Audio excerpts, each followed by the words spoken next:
வானத்தையும் பூமியையும் படைத்த சர்வ வல்லமையுள்ள தேவனை ஸ்தோத்தரிப்போமாக. இந்த ஜூன் 15ஆம் தேதி முழுவதும் கண்ணின்மணி போல நம்மை பாதுகாத்து வந்த தேவனுக்கு நன்றி செலுத்துவோமா? கிருபையும் மகிமையும் நிறைந்த எங்கள் பரிசுத்தமுள்ள நல்ல தகப்பனே, ஸ்தோத்தரிக்கிறோம், துதிக்கிறோம் ராஜா. இந்த இரவு நேரத்திலும் உம்மை நோக்கி பார்க்கக்கூடிய கிருபையை கொடுத்ததற்காக நன்றி தகப்பனே.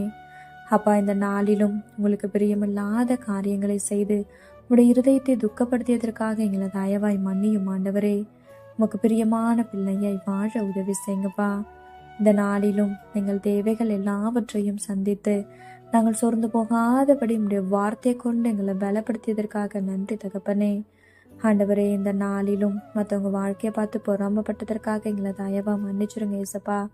பொறாமை அப்படின்ற ஒரு எலும்புரிக்கு எங்களுக்குள்ள எப்பொழுதுமே இல்லாதபடி அதற்கு எங்களை விலக்கி காத்தருளும் தகப்பனே.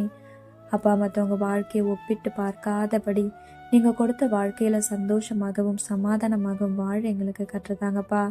உண்மை போல எல்லாரையும் நேசிக்க கற்றுத்தாரும். இந்த இரவு நேரத்தில் ஜெபிக்கிற ஒவ்வொருவரையும் ஆசீர்வதிங்கப்பா. அவர்கள் குடும்பங்களையும் நீர் பாதுகாத்து வழி நடத்தும். எங்கள் ஆவி, ஆத்துமா, சரீரம் முழுவதையும் உடைய கரத்திலே கொடுக்கிறோம். நீர் பொறுப்படுத்தி நீர் வழி நடத்தும். இயேசு கிறிஸ்துவின் இனிய நாமத்தில் ஜெபிக்கிறோம் எங்கள் ஜீவனுள்ள நல்ல பிதாவே. ஆமென்.